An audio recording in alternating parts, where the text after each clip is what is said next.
I'm here today with a Brat album review by Charli XCX, an album that has been dubbed the sound of the summer, the sound of 2024, and the soundtrack to the Euros, the soundtrack to the summer.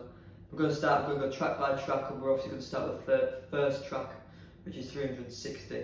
A fantastic lead synth line carrying this track through, with a really catchy vocal melody and some very tasteful vocal effects. The use of auto-tune on the words icon and the R line is really well done and artistically managed, and that's a theme that is going to permeate throughout the record, and I'm looking forward to detailing more of that as we go on. A really catchy track, really good track to open the record. Big fan of it. Big fan of it. Anyway, moving on to Club Classics. Again, the kick drums driving the track. It's mixed really well and sounds tight. I was less of a fan of the spoken word rap intro on this particular track, but I really did love the rising synth that permeated throughout just before the pre-chorus, and the backing vocals were really effective in this part of the track. Really loved the layers. There's a lot to get lost in, and yeah, the use of the synthscape was really clever. Clever use of vocal samples as well that acted as instrumentation throughout this track. The mixing of the backing vocals and in the lead to the instrumentation section towards the end, really good, really effective. I enjoyed the DJ scratch influenced bassline synth. Love a bit of bassline music, and I thought that the sort of genre having a little bit of edge into this track, I thought really managed it well. Next track was Sympathy Is a Knife. Some more natural sounding vocals on this, which I think were really powerful given the way the auto-tune and effects were used in the last track.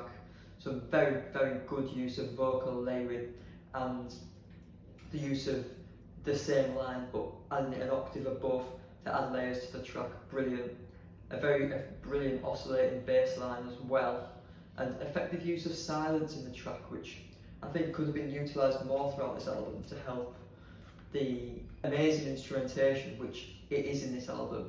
I would think some more use of silence and quiet moments would help to make that impact more. I did feel like the vocals got a little bit lost in the mix of this track, but I presume that was an artistic choice by the artist and the engineer. I wasn't a big fan of the hi-hat layering, I do have to say. I thought the low ends did get lost a bit, but it was still a decent track. Next track is I Might Say Something. Really big fan of the vibe change on this track. The electric piano styled chord structure is simple but effective in a good way, so I was more than happy with that. Some more tasteful use of auto-tune, and in my opinion this is how auto-tune should be used in pop music throughout this record. Really subtle, really artistically managed and done in a way that was never to cover up mistakes. It was always to add sonic elements that were otherwise missing from not even necessarily the vocal take, but more the track in general. I thought that was so brilliantly done. One thing I did have a complaint with this track is I felt like I could listen to another 2 minutes of it. I felt like the narrative didn't particularly conclude. So yeah, that's my only complaint. It wasn't long enough. I really liked I Might Say Something. But however, the next track, Talk, I like that even more. For me, the best chorus on the album so far. The driving kick drum was powerful across the board. The most effective the percussion has felt so far on the record. Love the sparkly riser that was used. Such a classic 2000s dance effect, but done so tastefully and so well and in such a modern 2024 way. Next track, Von Dutch. Not sure how I felt from the vocal mix from the off on this particular track. I know this is a popular track and was, I believe, a single, but I'm not sure how I felt about the vocal mix, and there was something that the mix and the production wise felt very different in this track. I don't know, I didn't take the time to check if it was engineered or produced by someone who wasn't on the other tracks, but it felt different than everything we've had so far, and I was less of a fan of the vocal effects on this track in particular. I love the synth that rises and falls in pitch, that really drives the chorus. I thought that was the most effective part of this particular track, and I wasn't a fan of the percussion mix either. That being said, the kick and bass was powerful in the sort of last third, but in my opinion it was an average track that's been saved by a powerful low end and that really interesting synth that was definitely a feeder of the track, rising and falling in pitch. I think that was the highlight of this particular track, but I'm surprised that this one is one of the more popular, because for me it was one of the least impactful tracks on the record for me. One of the most impactful tracks of the record for me was the next track, Everything Is Romantic. I adored the orchestral opening. The high end was so crisp, so tasteful, so well mixed, and didn't seem to get lost amongst various layers and stuff like that. The spoken word rap effort was a lot more effective than the last time Charli attempted this particular vocal skill. A really interesting drum and percussion pattern as well permeated throughout sort of the second third of the track. The change in the track is very sudden, but it is effective, and it did grab my attention. I really did like it. As is the change into the bridge, but it works. It felt like three separate parts that were a little bit like, oh, where's it coming from? But the way they managed to switch between the two, like I say, it was a bit sudden, but in a way that for me it did work. I adored the high end, maybe 3 octaves above repeated vocal on Fall in Love Again and Again. It was maybe 3 octaves above. I thought that was beautifully done. The dodgy scratching sounds that were at the end of the record, because I was listening in a public environment, I was listening to hospital, as we all know, I thought that was someone messing with my bags or some shit. I thought there was someone around me messing with it, which just goes to show that it was brilliantly done, because that was clearly the effect of a bit of sort of anxiety-inducing noise and stuff like that. That really did work. Next track, Rewind. Love the use of staging on the word rewind, followed by the rewind effect, and I was really, really glad to hear and see that it wasn't your standard rewind effect that's been used, the bait rewind effect that's been used a million times. Stay Positive by the Streets uses it. It's used on a Dave track. It's been used a million times. I'm glad they sort of went out of the way to record their own rewind sample, and yeah, the use of that staging was brilliant. Charli, yes, you do deserve commercial success. What the fuck are you talking about? You're a star. One thing that this track for me cemented and made me feel, and is true throughout the album, was I like the fact that this album is quite genre agnostic. It's obviously pop music, but it's not radio pop music for me. A lot of this track I feel like is too sort of experimental to be played on Radio 1, but the only genre you can really put it in is pop music. But it's taking different aspects and things from different genres and creating quite a genreless record, but in a fantastic way. This particular track, Rewind, had bassline elements in the end of the chorus again, which for me I really, really, really love. And another lovely switch into the bridge with some effective keys and tasteful reverb. This record does not overdo reverb, which I appreciate, because I think that's quite a negative effect that can get used on pop music too much, where we're using a lot of reverb and a lot of washing sounds to cover up quite average instrumentation. This was the opposite. The instrumentation was always interesting, always brilliant, but the effects added to it for me. Next track, So I. Simple but effective arpeggiated synth line opening the track.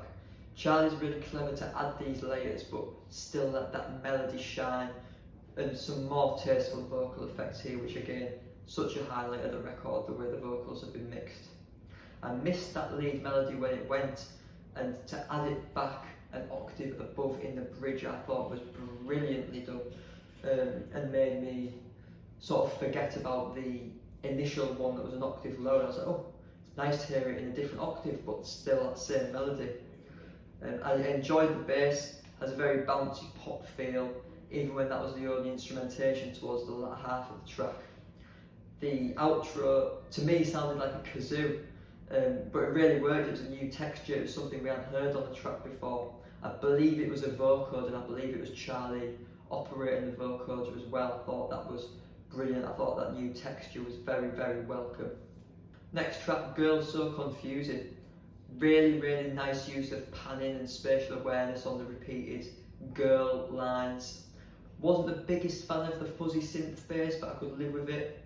Something I took from this, and something that lyrically I took a few times, was Charli likes going to restaurants. Charli XCX is a big fan of going to restaurants and seeing people within them, which is absolutely fine.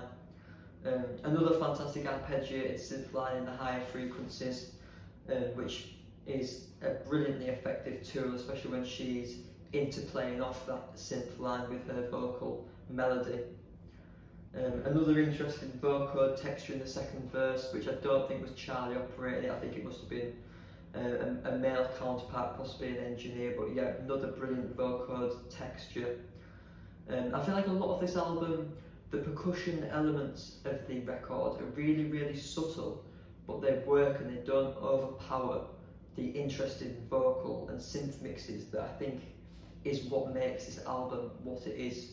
Next track is Apple. Classic pop synth and percussion, I like it. The most generic sounding track on this record, but in a good way. It's a bit of a change up from the more experimental instrumentation that we've had so far. Unfortunately, I found the lyrics to be slightly mediocre and uninteresting, but I didn't go into this looking to be spiritually enlightened. I looked into it going for a bit of a party, and I feel like I did get that. I do feel like there's a lot less instrumentation change up in this track, but again, I'm happy with that. You can't have every track being the same. The vocal melody that been said in the final song section, I couldn't work out whether it was a final verse or a chorus. I didn't expect the melody to go down a note towards the end of that particular phrase, which I forget.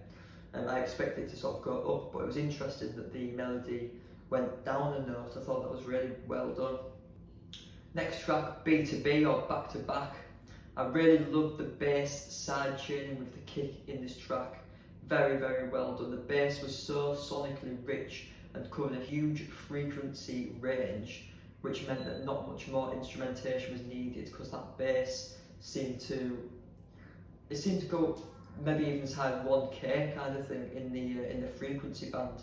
It was really, really well done, and to sidechain that with the kick, it just felt like one big sort of overpowering noise, but in the most positive way. And then there was a string effect that found its way into the track and lowered in pitch as back is repeated, and that was so effective as the pitch of that synth rised and then fell. And the bass synth was very, very, very cool in the second verse. Really big fan of that. The filtered percussion sound, it was the first time in my head I noticed sort of filtering being used on the percussion. I felt that was very cool in the bridge, and it made me want the side chain bass back when it came in with clean percussion. It really worked alongside those vocal layers. I thought this was a really, really impactful track. Next track is Mean Girls. I thought this was the track with the most interesting lyrics so far. Some more really cool instrumentation, much as the same vein as the record has shown with the synth lines. I thought this was really cool when it switched to that natural piano break. That was so unexpected and so welcome as well, to hear a bit of more natural instrumentation. I thought that was very impactful. Clearly it's not played live. To me it sounded like two parts layered together, which is absolutely fine. Very big fan of it. I really just enjoyed the texture and the sonic quality of a more natural sounding piano break that, had it not been on this record full of synth and full of vocal effects and full of interesting bass lines, it wouldn't have been impactful as it was, but as it stands it was brilliantly impactful to have a more natural sounding instrument. For me, I don't think the backing vocals in this track worked. That being said, in the final chorus specifically, that those two sort of piano lines together with those backing vocals, it was all a bit much for my mind. It was all a bit much going on. It was fine. Like I said, that natural sounding piano was a highlight. Next track is I Think About It All the Time. Some more tasteful low-key percussion in this track, and a very, very simple synth pattern. Definitely the most low-key instrumentation so far. and that really allowed some clever vocal arrangement to shine. And again, that basically become instrumentation at point. And one of the highlights of the record is this technique of using Charli's voice as an instrument basically, and using that as part of a synth, it seemed like. Again, another new texture made its way into the record with what to me sounded like a theremin or a theremin style effect. Really, really big fan of that. Very rare you hear a theremin in pop music. Love to hear that. Big shout out to Uncle Dave, inventor of the theremin bollard, my former lecturer. He'll have been a big fan of the use of theremin in this track. Next track, 365. Rare to have the lead single close the record, but for me it worked. And I'm saying this as a fully positive thing. I don't feel like this track felt like a highlight, which is good for a lead single in my opinion. It's very important for all the tracks to stand together in a good album. If you look at the Killer's first album, where those first 4 or 5 songs are bam, bam, bam, bam. DNA's first album, bam, bam, bam, bam. And then the sort of peters off in the second half. To close with the lead single was powerful, and then to have that not be necessarily the highlight for me, I thought worked. And I really, really love when albums call back to early tracks. That's such just a little nice thing that warms my heart when albums make references to early track. Dave's first album, Psychodrama, was really good at that. Referencing other tracks, referencing earlier songs. It makes you feel rewarded to be a listener, to be a fan. I did have to say though that obviously in the previous track the lyrics were speaking about stopping birth control and having kids and growing up. So to go from that to then talking about having keys and sniffing lines, I thought that was a bit jarring to go from one to the next. So what do you want out of life, Charli? Some more tasteful, effective synths. I think this album itself is one of the best synthscape pop albums I've ever heard. Very little in the way of generic synth noises. It all felt like thought went into it, like time went into creating each individual soundscape, which goes very far in creating a record that I want to listen to, and I will be listening to this one again. Consistently interesting, but genre agnostic, which again makes for an interesting record. I'm a big fan of D&B, I'm a big fan of bassline, I'm a big fan of house. I don't think I've ever sat down and listened to a D&B album. Don't think I've ever sat down and listened to a house album. I think the fact that this is genre agnostic but pulls from all of the above makes it a really, really good time listening to a record of this nature. The build up to the last drop was really, really good, really effective, and I thought the last drop of the record, it really has to punch me in the face. And it did hit me in the face with more new textures and really, really cool interplay between those two very simple lead lines, but the interplay between the two made it effective, and the powerful kick helped it. I thought it was very acid house inspired, but I was a big, big fan of it. In conclusion, a good record, a brilliant record, one of the best pop records I've heard, consistently enjoyable and a very good length, consistently interesting melodies, both in the vocals and in the instrumentation. The low end was very, very tight, very, very well controlled. There wasn't any points where I felt like we were just going for bass, bass, bass, because I think that can get too much sometimes, especially in pop music, and especially when headphone manufacturers and radio stations go for bass, bass, bass. They kept the low end to a very tight, very effective, very subtle, but very impactful way. The highlight of the record for me is the use of vocal samples that add to the instrumentation. I think that's true across a lot of Charli XCX's records, but in this one in particular, the way she used her voice as an instrument and the way they engineer, manufactures and alters that and blends that into different synths and into the different percussive elements, so it almost becomes a feeder for her own singing. It's really, really well done. The percussion of this entire album is so low key, and I think one of the pitfalls of modern pop music is thinking everything has to be boom, clap. The sound in my hat, no, but it has to be boom, clap, and then some little synth lines beneath that. But I think a bad mistake pop producers get into is thinking that the percussion has to be the loudest, has to be the most impactful thing. A lot of this percussion was so subtle, and it was more impactful because of it. For me, I'm going to rate the album an 8.5 out of 10. Wasn't perfect, but a couple of the vocal takes and a couple of the vocal efforts on more of the spoken word elements didn't hit me as much as I would have liked. I thought there was a couple of lyrical moments where I felt Charli was clinging on to a past which she either yearns for or is still striving to reach. But as a 30-odd-year-old woman who, as she discusses in one of the tracks, is thinking about kids, thinking about growing up, I thought some of the lyrics were slightly, not childish, not immature, but a little bit like you're not 21 anymore, bless you. However, it's a very, very small criticism. I thought a lot of the lyrical content was brilliant, and more so the use of her voice as an instrument itself, so impactful. I don't know if that's her artistic choice or the engineers, but whoever she's worked with, she's clearly made that call. And yeah, just really, really well done. A really well done record, and the sound of the summer. Hashtag Brat Summer is upon us, and I'm proud to be part of it. I hope you enjoyed this album review of Brat. Really, really loved the record. Will be listening again. Peace out, mother lovers.